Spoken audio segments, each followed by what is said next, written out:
오늘 수예배 오신 우리 성도님, 또 온라인으로 예배 드리는 성도님 주의 이름으로 축복합니다. 오늘은 초대교회의 사명과 핍박이란 제목으로 하나님 말씀 같이 나누도록 하겠습니다.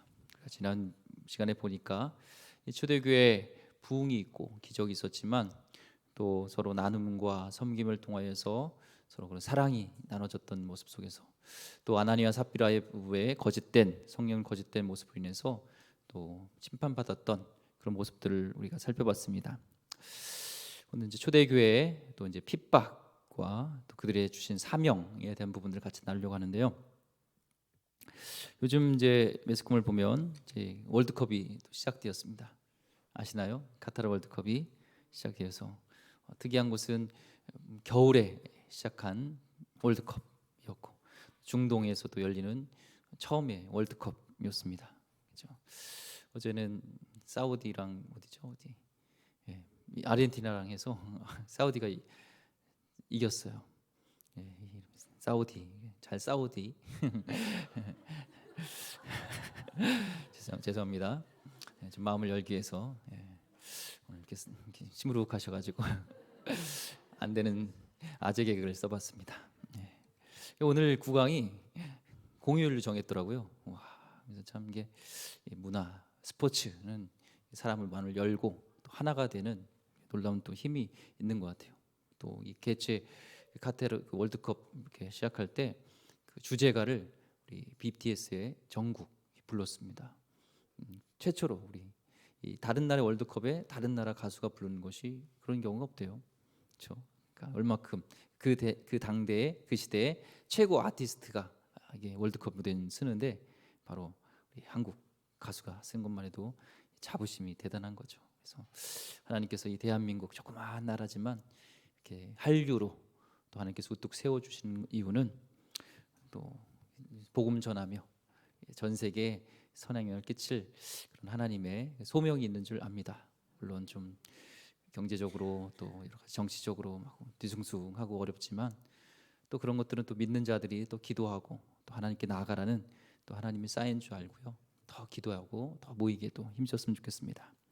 자, 월드컵에 보면요, 메시라든지 손흥민 이런 선수들은 이 전담 마크들이 붙어요.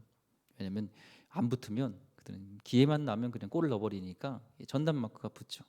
그러면 전담 마크가 붙으면 짜증나 이럴 수도 있지만 한쪽으로는 자부심을 갖는데요. 나에게 전담 마크를 붙을 정도로 내가 잘하는 선수구나, 인정받는 선수구나, 이런 자부심도 있다고 합니다. 우리 영적 전쟁도 그래요. 집중적인 사단의 공격과 이런 여러 가지 태클이 있을 때는 나를 통해서 하나님 하시려고 하는 일들이 크구나, 대박 날 게 있구나, 이 사단의 블랙리스트에 내가 올라 있구나, 또 이런 그런 프라이드가 가질 수가 있습니다. 오늘도 그런 핍박이 있었던 그런 사건을 우리가 같이 나누려고 하는데요. 특별히 종교 지도자들을 위해서 제사장들과 사두개인 이런 사람들, 당시 종교 지도자들, 하나님을 경배하고 하나님을 최선에서 섬긴다는 사람들을 위해서 오히려 하나님을 전하고 복음을 전하는 자들을 이 핍박하는 모습 속에 모습을 보게 됩니다. 17절 한번 보겠습니다. 대제사장과 그와 함께 있는 사람 즉 사두개인의 당파가 다 마음의 시기가 가득하여 일어나서, 결국 그들이요 그럴싸한 논리를 가지고 핍박을 하는 여러 가지 근거를 삼지만 근본 원인은 시기심이에요. 오늘 말씀해 보면 시기심이죠. 초대 교회가 막 폭발하는 거죠. 자기네들은 평생 동안 헌신하고 성전에서 일을 하고 하나님을 섬긴다 하는데 아무런 일도 일어나지 않고 매너리즘에 빠져 있는데, 이 어디 그 갈릴리라는 촌동네에서 온 말도 잘 못하고 그런 배우지도 학식 없는 사람이 이 설교를 하니까 막 폭발적인 부흥이 일어나는 거예요. 만질뱅이가 일어나고 한 번 설교에 막 3천 명씩 일어나니까 죽게 돌아오니까 뒤집어지니까 아무리 이들이 볼 때 마음속에 시기심을 갖게 되는 것이죠. 시기심은요, 내가 가지고 있는 것을 나는 없는데 다른 사람이 그것을 가지고 있을 때 우리 가운데 시기심을 갖고 마음속에서 막 불화가 치밀어 오르는 것이죠. 예를 들면은 나는 돈이 없는데 쟤는 돈이 있어. 쟤는 외모, 나는 이렇게 별로 이렇게 생기다 만 것 같은데 쟤는 외모가 너무 잘났어. 재능이 나는 없는데 쟤는 재능이 너무 많아. 또 지능도 좋고 쟤는 인맥도 좋고 내가 없는데 그런 것이 있을 때 내 마음속에 그것을 나도 갖고 싶을 정도가 아니라 빼앗고 싶은 그 욕심들이 생기는 것이죠. 오히려 시기심이 있는 사람 보면 이 자존감이 좀 낮다든지 또 의외로 많이 가진 자가 오히려 더 이렇게 시기심을 갖는 경우가 많이 있습니다. 처음에는 내가 왜 없지?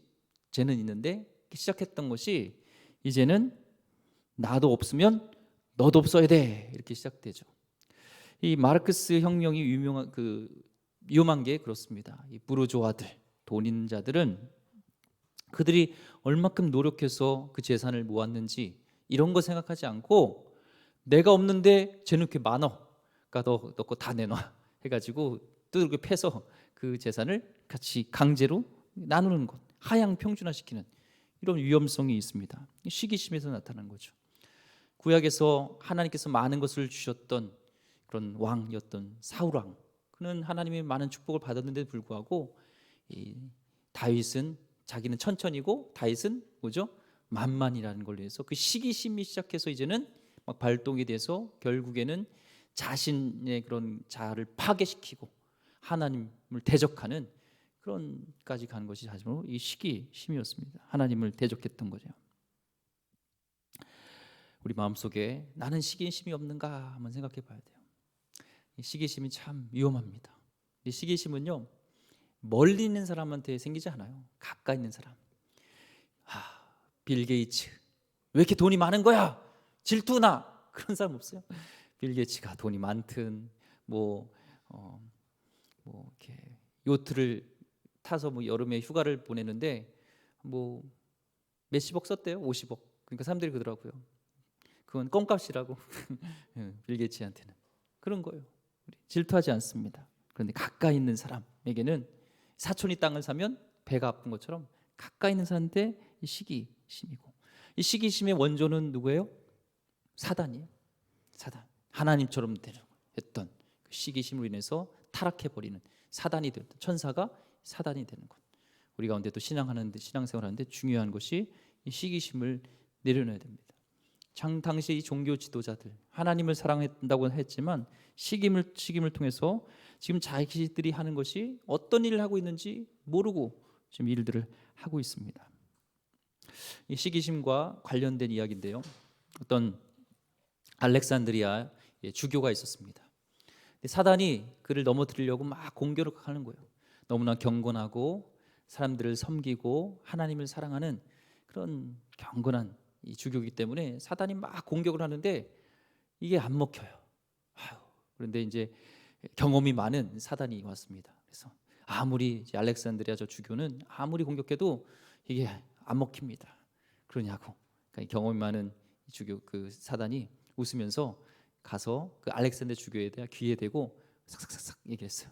그랬더니 이 알렉산드리아 주교가 많은 사탄이 공격했는데도 가만히 있었는데 그 말에 막 얼굴이 울그락불그락 된 거예요. 그래서 다른 많은 사탄들이 어떻게 해서 무슨 말을 했길래 저 알렉산드리아 주교가 저렇게 막 얼굴이 울그락불그락합니까? 그러니까 사단이 한마디 한 거예요. 옆 동네에 있는 내 친구 주교가 대주교로 됐어. 이 한마디 했다는 거예요.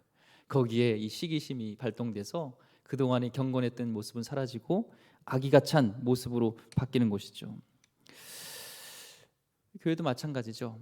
목회자도 마찬가지입니다. 옆에서 목사님 어느 교회요? 오늘 부흥회 갔는데요. 너무 은혜스러워요. 동영상을 보는데 어느 교회 너무 은혜스러워요. 그래요? 은혜 받으셨네요. 하지만 제 마음속에는 그런 거 혼자 하시지 왜 저한테 얘기를 하시나 하는 죄 없는 사람이 저를 돌로 치시기 바랍니다. 우리에게 이런 시기심들이 있어요.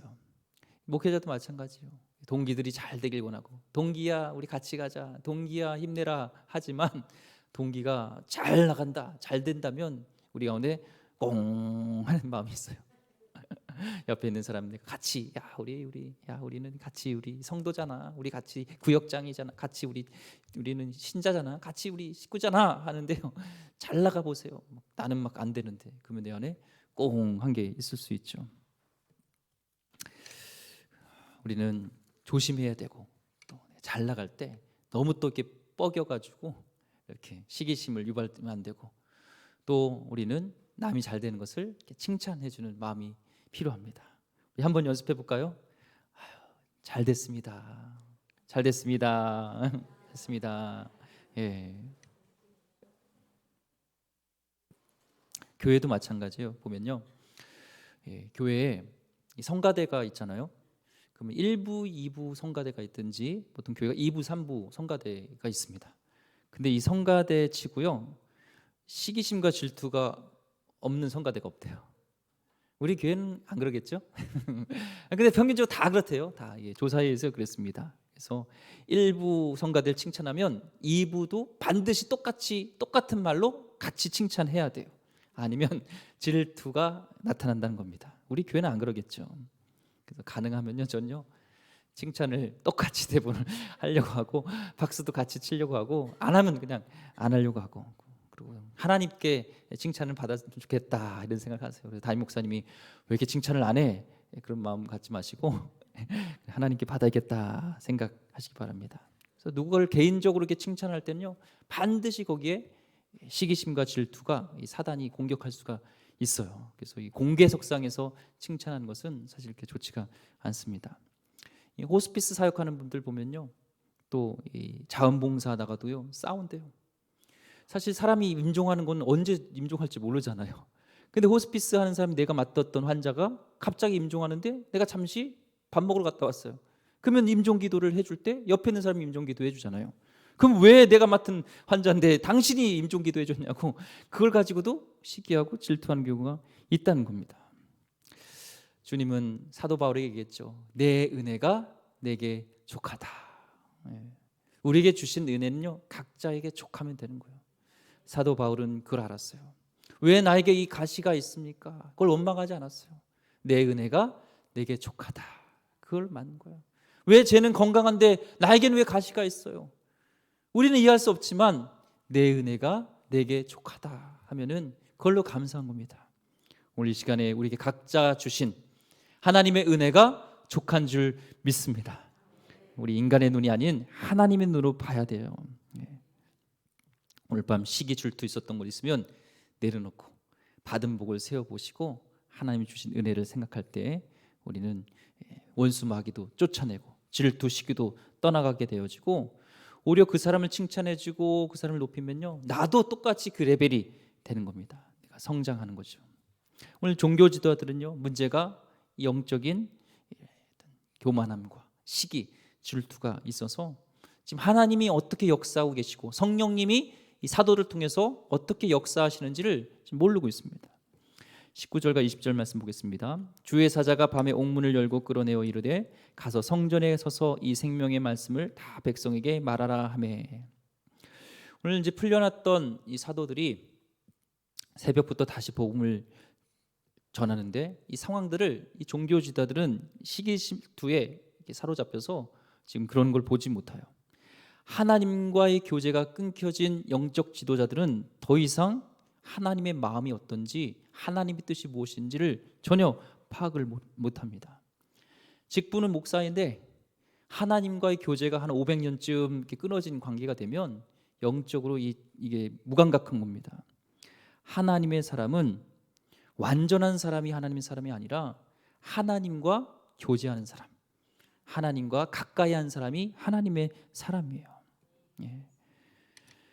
감옥에 이 사도들을 이렇게 가둬두고 이제 더 이상 예수님을 언급하지 말고 복음을 전하지 말라 이렇게 겁박하면은 이들이 풀려났을 때 이제 벌벌 떨면서 조용할 줄 알았습니다. 근데 상황은 정반대였습니다. 오늘 감옥에 오늘 있었던 사도들이 복음을 전한다는, 예수님을 전한다는 얘기를 듣고 이제 부하들 시켜서 감옥에 가게 되죠. 근데 감옥문도 잠겨져 있고 거기에 경비병도 삼엄한 경비병들이 다 있습니다. 감옥 안에 그런데 열어보니까 사도들이 없어요.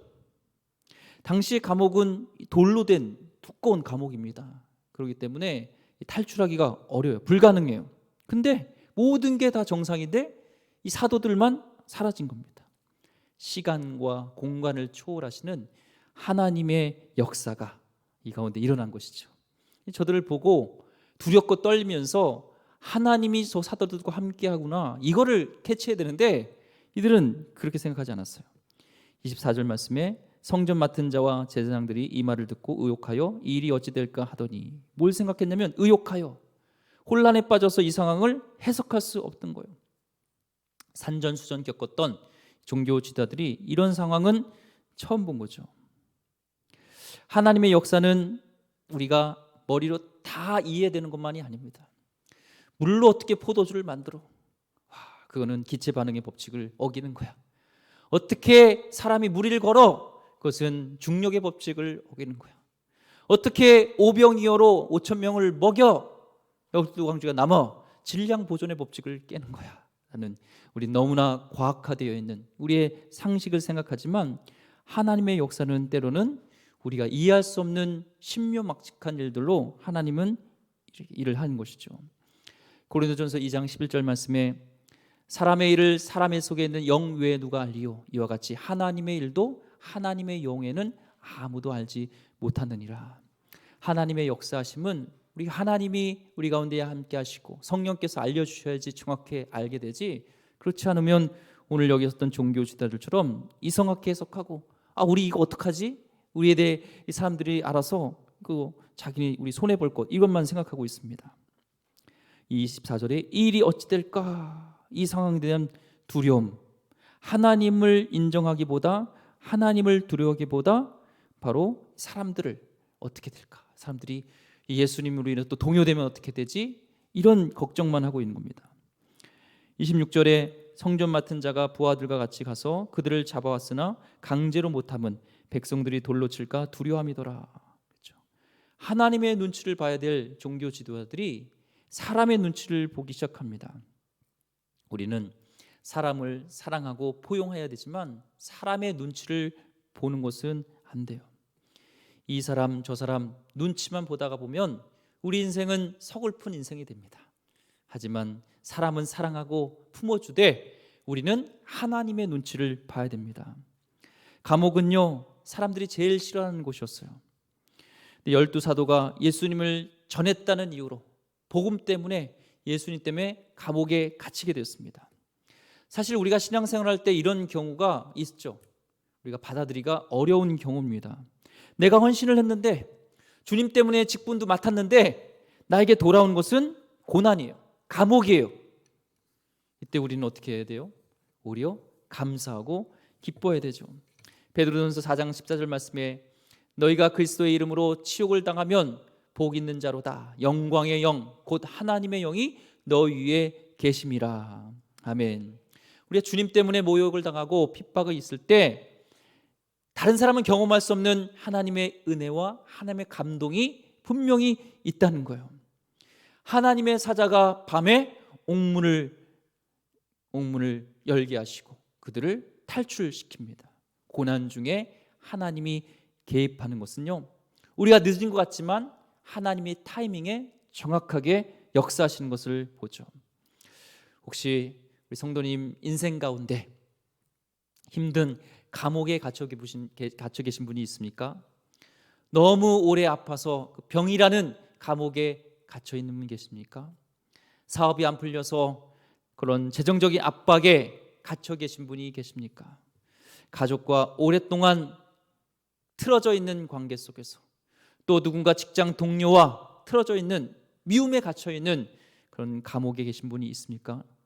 오늘 이 시간에, 가장 적절한 시간에 옥문을 열어서 하나님께서 저들을 탈출시킨 것처럼 우리 가운데 그런 감옥문이 열려서 자유함을 얻게 되는 귀한 시간 되길 소망합니다.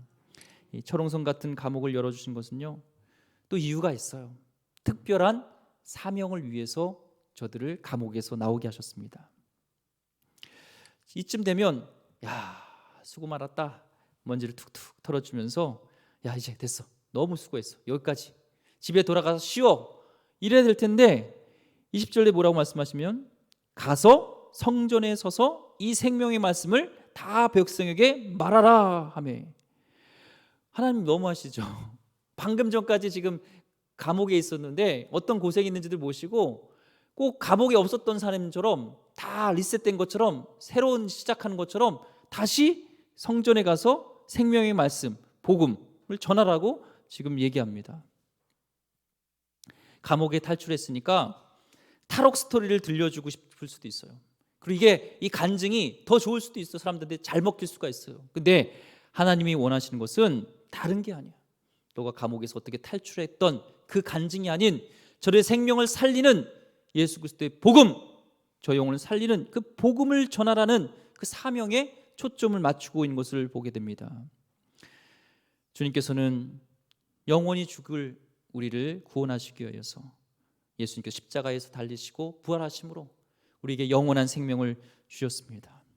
영원한 감옥에 갇혀야 될 우리를 열어주시고 살려주시고 이제는 영원한 천국의 소망을 주신 이유는 이제 잘 먹고 잘 살아가 아니라 야 수고했지 됐어 이게 아니라 이제는 열방에 나가서 또한 이 복음을 전하라는, 너를 감옥에서 열어주신 우리의 인생의 영원한 감옥, 죽어야 될 그 지옥에서 우리를 구원해신 그분을 전하라는 우리에게 사명이 있는 줄 믿습니다.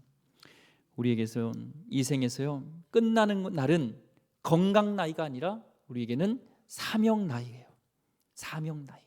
그러니까 사명 감당할 때까지 내 목숨은 있다 생각하시고 언제 죽을까 그걸 염려하지 마시고 어떻게 하든 하나님께서 나를 구원해 주셨고 나를 감옥에서 나를 해방시켜 주신 하나님의 사명을 내가 감당하는 것, 이게 나의 소원입니다. 소명입니다. 이것을 우리는 생각해야 되는 것이죠. 우리에게 주신 시간은 이제는 미션을 우리에게 주신 거예요. 가서 이 사명을 감당하라는 거죠. 우리는 사명을 잊어버리면 안 됩니다. 사명을 잊어버리면요 기적은 의미가 없어요. 사명에 충실하다 보면 이렇게 기적은 따라옵니다. 하나님의 역사는 기적이 상식이 되는 역사는 사명을 따라 살아갈 때 역사는 일어나는 거지, 어떤 하나님의 그런 기적만 쫓아가면 우리의 소명과 사명을 잃어버려요. 우리가 보면은 이 감옥에 나온 굉장한 간증거리잖아요. 너무나 내가 뜰 수 있는 건데 하나님은 이 일의 중심에 여기에 중요성을 두지 않아요. 바로 소명인 예수님의 복음을 전하는 이 사명이 우리에게 중요한 것을 오늘 말씀에서 우리에게 알려주신 줄 믿습니다. 내가 왜 죽을 병이란 감옥에서 왜 살려주셨는지, 왜 내가 사업에서 실패했는데 다시 나를 살려주셨는지 그 의미를 생각해야 돼요. 어떤 분은 하나님 이 위기만 벗어나게 해주시면, 이 나에게 있는 이 문제의 감옥에서만 벗어나게 해주시면 내 생애를 다 몽땅 헌신하겠습니다. 내 자식들까지도 내가 다 하나님 헌신시키겠습니다. 그런데요 건강이 회복되고 사업이 회복되어지면 언제 그런 기도를 했느냐고 깜빡 잃어버립니다. 오히려 자기 어떤 합리화를 시켜요. 이 사업이 잘 풀린 건 내가 잘해서 그래. 병이 난 거는 의사를 잘 만나서 의사를 내가 잘 골라서 이렇게 된 거지 하나님의 역사가 아니하면서 사람이 변합니다. 이 사도들은요 하나님을 잃어보지 않았습니다. 그리고 다시 내가 언제 고통스러웠냐 감옥을 생각하지 않고 다시 사명에 집중했습니다. 감옥 나온 때가 언제냐면 새벽이에요. 새벽에 성전에 가면 사람이 뭐 얼마나 있겠어요. 그런데 그거 생각하지 않았습니다. 주님께서 말씀하시면 그 말씀에 올인하는, 그 말씀에 즉각 순종하는 것이죠. 우리는 말씀에 떨어지면 사명자는 앞으로 어떻게 될지 이걸 생각하는 게 아니에요. 하나님이 하시면 그대로 하는 거예요. 가라 하면 가는 거고 멈춰라 하면 멈추는 것이죠. 이런 실패했던 제자들, 원래 실패했던 제자들이잖아요. 다 주님 배신했던 제자들이잖아요. 그들을 사도로 삼으시고 이제는 새벽인데도 불구하고 가면 사람이 없는 실패인지도 불구하고 실패의 사명을 주셔도 거기에 순종하면서 가는 제자들로 주님께서 만드셨고 사도로 만드셨다면 그 하나님이 우리를 다시 새롭게 할 줄 믿습니다. 자살하려던 사람도, 끝장내고 포기하려던 사람도 하나님은 다시 재원신시킬 수 있는 하나님이라는 것을 이 사도를 통해서 알게 하시는 것이죠. 욕심에 눈 멀고 귀신 들렸던 자들도 자유함을 주시면서 다시 한번 소명의 자리로 이끄시는 분이 우리 주님이시다라는 것을 우리가 알 수가 있습니다. 거룩한 고난에는요 뜻이 있어요. 방금 감옥에 나온 그들을 또한 숨기시고 또 성전 앞에서 또 나가게 하시는 이 모든 고난 가운데서도 다시 잡힐 걸 알면서도 하나님께서 보내실 때는 거기에 거룩한 하나님의 뜻이 있어요. 그러니까 하나님의 사명을 감당하면서 왜 하나님의 일을 가면은 순탄하고 평탄하기만 해야지 왜 이런 고난이 있어? 거기에 거룩한 뜻이 있는 것입니다. 드러나시게 할 이유가 있고 그걸 통해서 하나님의 이름이 더 드러나게는 거룩한 뜻이 있어요. 빌립보서 1장 29절 말씀에 그리스도를 위하여 너에게 은혜를 주신 것은 다만 그를 믿을 뿐 아니라 또한 그를 위하여 고난도 받게 하려 하심이라. 목사님 좀 너무 은혜스러워요. 왜 이렇게 나의 은혜가 있는지 모르겠어요. 맨날 찬양 부르고 싶고요. 하나님이 좋고요. 은혜를 주신 이유는 또 고난도 있을 수 있어요. 은혜를 주신 분이 또한 고난도 줄 수 있다는 것을 우리는 기억해야 됩니다. 은혜만 주신 분이 좋은 분이 아니고 고난을 통해서도 이해할 수 없지만 이 일들을 통하여서 감옥에 들어가고 그 고난을 통하여서 하나님은 감옥에서 빼내시고 이제 저들을 또 세우셔서 하나님이 정말 살아계시고 예수님이 진짜 메시아시고 예수님이 진짜 죽었다가 살아나신 참 그리스도라는 것을 또한 드러내기 위한 하나님 놀라운 뜻이 여기에 숨겨져 있었다는 겁니다. 고난은 반전시키시죠. 고난을 또한 반전시키십니다. 28절에 이르되 우리가 이 이름으로 사람을 가르치지 말라고 엄금하였으되 너희가 너희 가르침을 예루살렘에 가득하게 하니 이 사람의 피를 우리에게로 돌리고자 함이로다. 지금 너희 가르침이 얼마나 극성한지 예루살렘에 이제는 모르는 사람이 없다는 거예요. 예수님을 모르는 사람이 없고 그 사람이 예수라는 사람이 부활했다는 이 소식을 모르는 사람이 없게 됐다는 거예요. 오히려 핍박하던 사람을 통하여서 너희들이 하는 것들을 통하여서 복음이 전파된다는 것을 인정받게 되는 것이죠. 너희 복음이 지금 오늘날 따지면 그예요. 서울 시내에 가득했다. 핍박은 더 많았는데 그러면서 복음은 더 흥황해지는 이런 모순과 같은 역사가 일어나고 있습니다. 29절에 베드로와 사도들이 대답하여 이르되 사람보다 하나님께 순종하는 것이 마땅하니라. 우리는 마땅히 두려워할 분은 오직 하나님이십니다. 고위공직자들도 힘이 있지만 여론 신문에 몇 줄에 왔다 갔다 하는 눈치 보면서 사는 사람들이에요. 우린 세상에 살지만 진짜 눈치 받아야 할 것은 사람과 어떤 높은 사람이 아니라 우리 하나님을 이런 것을 보게 됩니다. 나는 하나님 말씀에 순종하겠습니다 라는 고백이 있죠. 사람을 두려워하면 올무에 걸거니와 여호와를 경외한 자는 안전하리라. 잠언서 말씀처럼 우리에게는 하나님을 두려워하고 하나님을 경외하면요 사람에 대한 눈치가 아니라 우리에게 자신감과 우리 가운데 하나님 주시는 담대함이 우리에게 있는 거예요. 하나님은 하나님을 두려워하는 자와 함께 하시고 지켜주십니다. 또한 약속하셨습니다. 예레미야 1장 8절 말씀에 너는 그들 때문에 두려워하지 말라. 내가 너와 함께하여 너를 구원하리라. 나 여호와의 말이니라. 하나님을 두려워하는 자, 하나님이 그들과 함께 하신 줄 믿습니다. 베드로는요 말하지 마, 예수 그리스도 이제 말하지 마 하는데도요 또 선포합니다. 30절부터 32절까지 너희가 나무에 달려 죽인 예수를 우리 조상이 하나님이 살리시고 예수님이 죽으셨지만 부활하셨다는 복음을 또 저들에게 전합니다. 이스라엘에게 회개함과 죄사함을 주시려고 그를 오른손으로 높이사 임금과 구주로 삼으셨느니라. 우리는 이 일의 증인이요 하나님이 자기의 순종한 자들의 사람들에게 주신 성령도 그러하니라 하더라. 아멘.